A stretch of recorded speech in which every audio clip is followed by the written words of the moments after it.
ఆదివాసీ సాంప్రదాయాలకు, ఆత్మ గౌరవానికి, పోరాటానికి, అస్తిత్వానికి ప్రతీక మేడారం సమ్మక్క సారలమ్మ జాతర. వనంలో నుంచి జనంలోకి వచ్చి భక్తుల కోర్కెలు తీర్చే ఆ అడవి తల్లుల రాకకు వేలయ్యింది. 3 రోజుల పాటు భక్తులు పూజలు అందుకునేందుకు సర్వం సిద్ధమైంది. తల్లి మమ్మల్ని చల్లంగా చూడు అంటూ ఇప్పటికే మేడారం బాట పడుతున్నారు భక్తులు. ఇంతకీ ఈసారి మేడారం ప్రత్యేకతలేంటి? కొత్తగా కనిపించేదేంటి?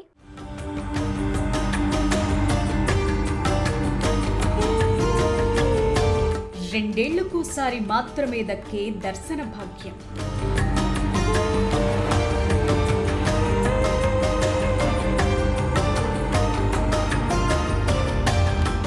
ఆశీర్వదించేందుకు సిద్ధమైన అడవి బిడ్డల ఆరాధ్య దైవం.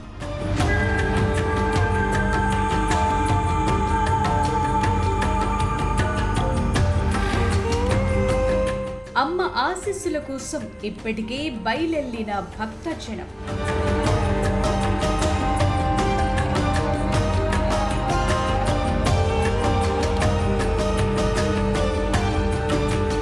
తెలంగాణ కుంభమేళాకు సర్వం సిద్ధం.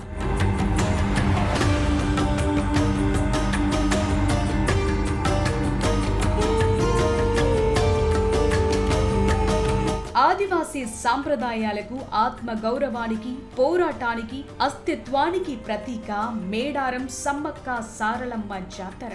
వనంలో నుంచి జనంలోకి వచ్చి భక్తుల కోర్కెలు తీరుస్తారు సమ్మక్క సారలమ్మలు. 3 రోజుల పాటు భక్తుల పూజలు అందుకునేందుకు గద్దెలపై కొలువుదీరేందుకు సిద్ధమయ్యారు. 900 ఏళ్ల ఘన చరిత్ర కలిగిన ఇలాంటి గిరిజన జాతర దేశంలో మరెక్కడా కనిపించదు.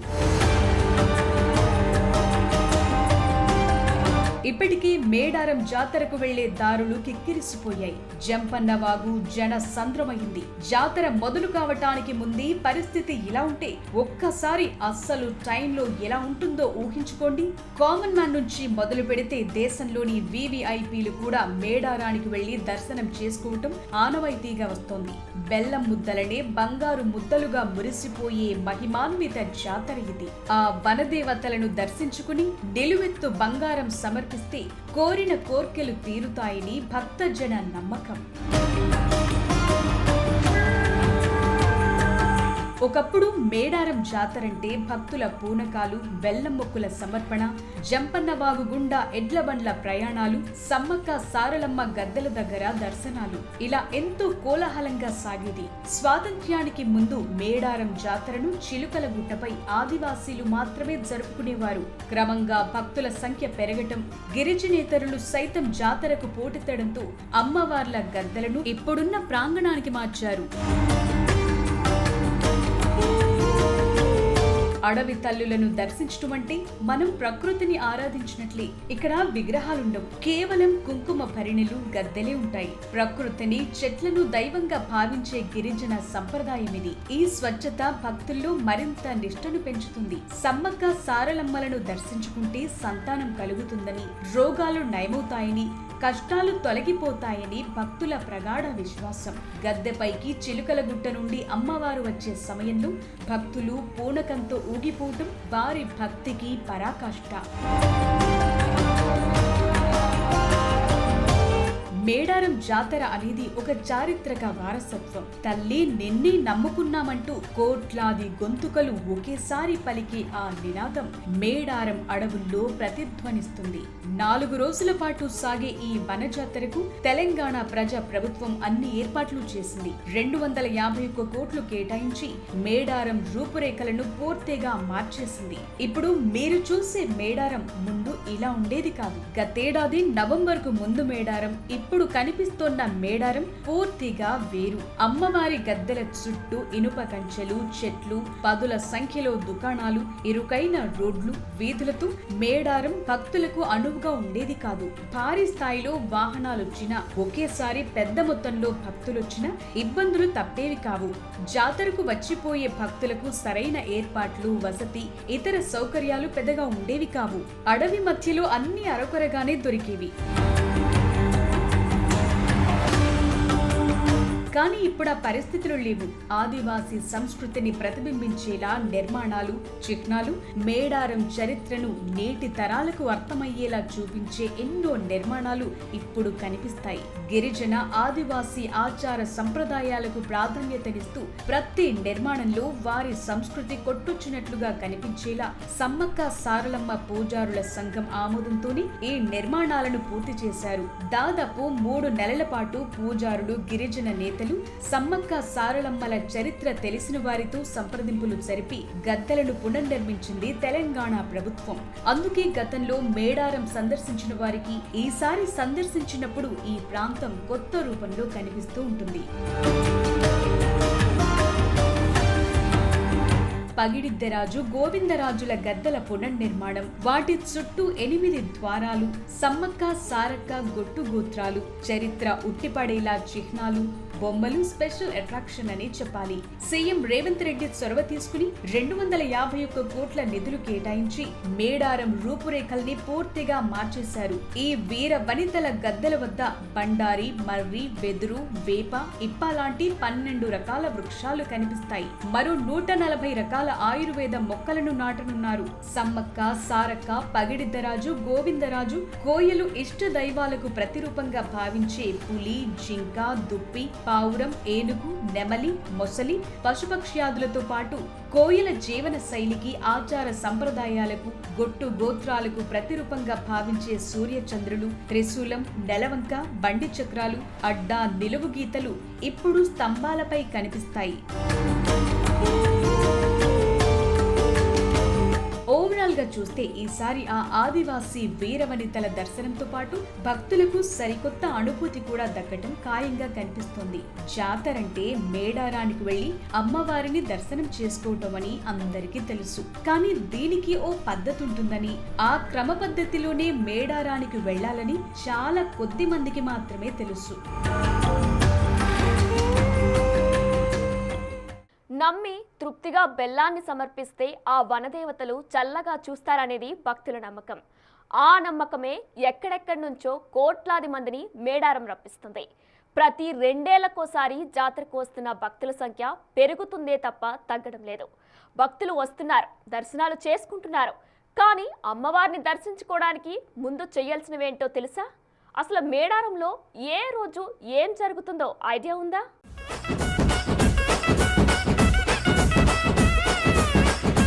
మేడారం జాతరంటే మనం కేవలం 4 రోజుల తెలంగాణ కుంభమేళ అని మాత్రమే అనుకుంటాం. కానీ మహాజాతరకు సరిగ్గా 2 వారాల ముందుగానే, అంటే జనవరి 14న గుడిమెలిగే పండుగను నిర్వహించారు. దేవతలకు ధూపదీపాలతో పూజలు చేసి నైవేద్యాలు సమర్పించారు.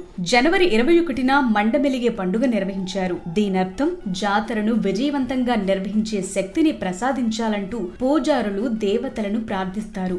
ఈ 2 పండుగలతో ఉత్సవాలు మొదలయ్యాయి. మహాజాతర ప్రారంభమైన సరిగ్గా వారానికి, అంటే ఫిబ్రవరి 4న నిర్వహించే తిరుగువారం పండుగతో ఈ ఉత్సవాలు ముగుస్తాయి. ఇది పూర్తిగా పూజారుల పండుగ అని చాలా మందికి తెలియదు.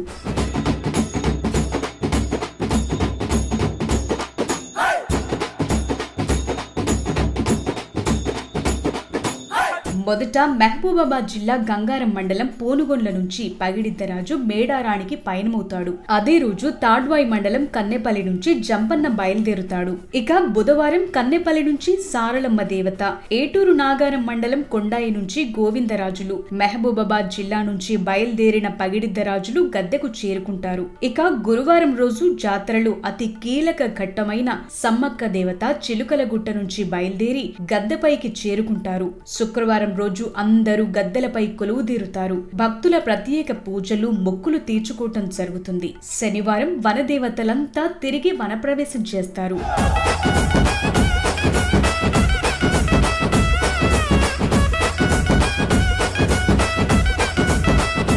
మహాజాతర ఆదివాసీల ఉత్సవమే కాదు, తెలంగాణ ప్రజల గుండె చప్పుడు. ఈ మాట ఎందుకు అనాల్సి వస్తుందంటే ప్రతి ఏటా ఈ జాతరకు వచ్చే వారి భక్తుల సంఖ్య పెరుగుతూనే ఉంది, కానీ ఎప్పుడూ తగ్గలేదు. ఇప్పటికీ ఈ జాతరకు కావాల్సిన ఏర్పాట్లు పూర్తయ్యాయి. ఆ ప్రాంతమంతా కోలాహలంగా కనిపిస్తోంది. వచ్చే భక్తులకు ఎలాంటి అసౌకర్యం లేకుండా అధికారులు ఏర్పాట్లు చేశారు. మేడారానికొచ్చే భక్తులకు తాగునీరు, తాత్కాలిక మరుగుదొడ్ల సౌకర్యం, వివిధ ప్రాంతాల నుండి వచ్చే భక్తులకు టీజీఎస్ఆర్టీసీ ఆధ్వర్యంలో అదనపు బస్సుల కేటాయింపు, ఇలా చాలా వసతులను ఏర్పాటు చేశారు.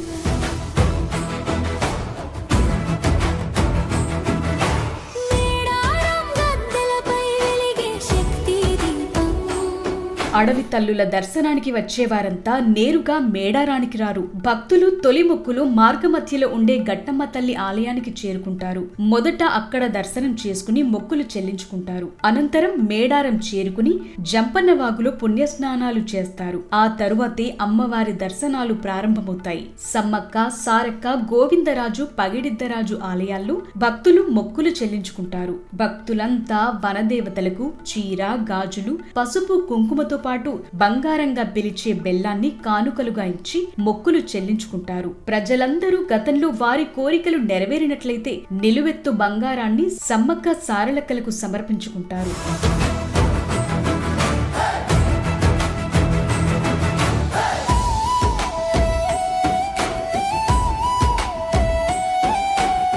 అలాగే అమ్మవార్ల దర్శన అనంతరం కోడి, మేకలను మొక్కులుగా అప్పగిస్తూ మేడారం సమ్మక్క సారక్క ఆలయ పరిసరాల్లో ఓ వేడుకను చేసుకుంటారు. ఈ టైంలో అమ్మవార్ల గద్దెలకు ఎదురుగా నిలబడి కోళ్లను గాల్లోకి ఎగరవేస్తారు భక్తులు. ఈ పద్ధతిని ఎదురుకోళ్లంటారు.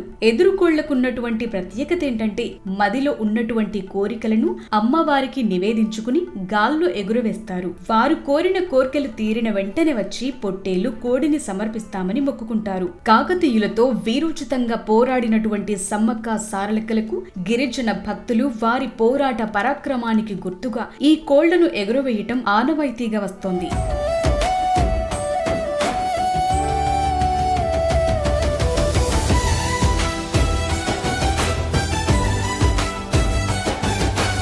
నిజానికి 2 ఏళ్లకోసారి జాతర జరిగిన మధ్య ఏడాదిలో మినీ మేడారం జాతర నిర్వహిస్తారు. మినీ మేడారం జాతరకు ములుగు జిల్లాతో పాటు సమీప జిల్లాలకు చెందిన భక్తులు మేడారానికొచ్చి మొక్కులు చెల్లించుకుంటారు. ఇక్కడ మరో విశేషం ఏంటంటే ఈ మహాజాతరలో ఆదివాసీ తెగలకు చెందిన ప్రజలు మేడారంలో రోజుల తరబడి ఉండి జాతర ఏర్పాట్లలోనూ వాలంటరీగా పాల్గొంటారు.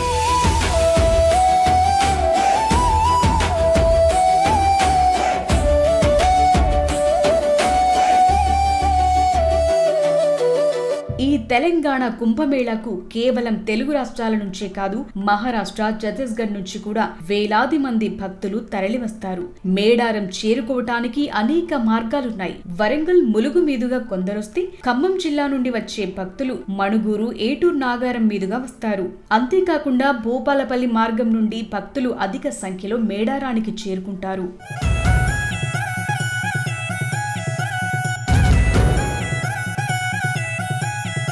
ఇప్పటికీ మేడారంలో దర్శనాలు చేసుకుంటున్న భక్తుల సంఖ్య లక్షల్లో ఉంది. జనవరి 16న ఒక్కరోజే 10 లక్షల మంది భక్తులు మేడారానికొచ్చారని అధికారులు చెప్తున్నారు. రాబోయే ఈ 4 రోజుల్లో ఈ సంఖ్య కోట్లలో ఉండనుంది.